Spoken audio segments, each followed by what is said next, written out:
Okay, in this video, let's talk about cohabitation and why you should not cohabitate. Before we get into the topic, though, please like, subscribe, share, post a comment or a question below, and visit my website, beyond-dating.com. Get a free copy of my book, The Sex Education You Never Received, which will help you find a good husband or a wife for life. Okay, let's talk about cohabitation. The reason why you don't want to cohabitate is because you're putting the cart before the horse. I think a lot of folks today, especially in Europe, they get it. I call it the European method, where they get together, they live together for years, and then they finally get married. Like, they'll have kids before they get married, and I don't like that method because I think kids conceived and born outside of wedlock are open to demonic attack. That pisses a lot of people off when I say that, but I think it's true. And I wouldn't tell you anything that I didn't think was true. You might say, oh, that's just dogma. No, I don't think it is dogma. I think it's legit. So, this is why I don't like people, getting together and shacking up. I like people actually doing approaching marriage from the spiritual part as opposed to the biological part. When people get together and they just sleep together, they're taking the biological approach to marriage, and I don't think that's good. At the same time, they've created some difficulties with the marriage license. I have another video on that. Definitely check the videos below. But the way to really get married is to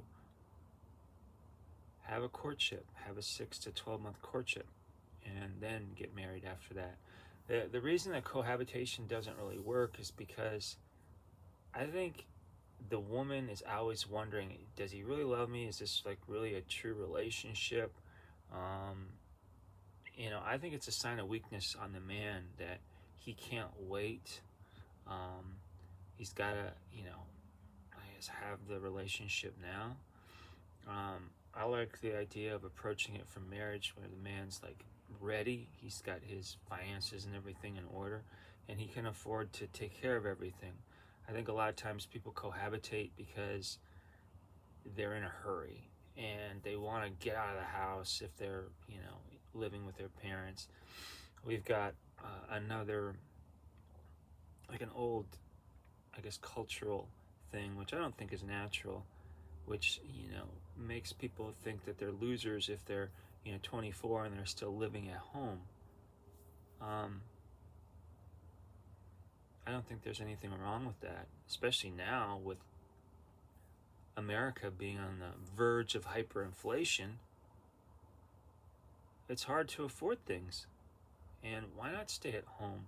Why not help out your mom and dad, as long as they're not getting in the way of you finding a husband or a wife? Stay at home as long as you can. What's the right age? Well, I don't know. You can figure that out on your own.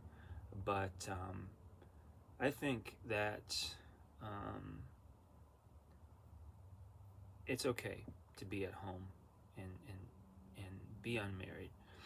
But when you get married, obviously you're going to want to get into a place of your own. But cohabitation, the classic idea is that you're living in sin, and in a way you are. So don't cohabitate. Make sure to get married and then move in together, and then get started on your life together. Make a commitment for God, before your friends and family, and create a covenant. And at that point, you guys are safe. Your kids are safe. That protective spiritual umbrella is over the two of you. Doesn't mean that you're not going to have any problems, but it's a much better approach than just shacking up before you get married. So that's it for this video. Again, please post a comment or question below, but more importantly, like, subscribe, or share if you care about the institution of marriage and you'd like to see it flourish and improve. But if you would like to find your soulmate, please visit the link below, beyond-dating.com. Get a free copy of my book, The Sex Education You Never Received. And yeah, thanks so much. As always, the light in me honors the light in you. Peace.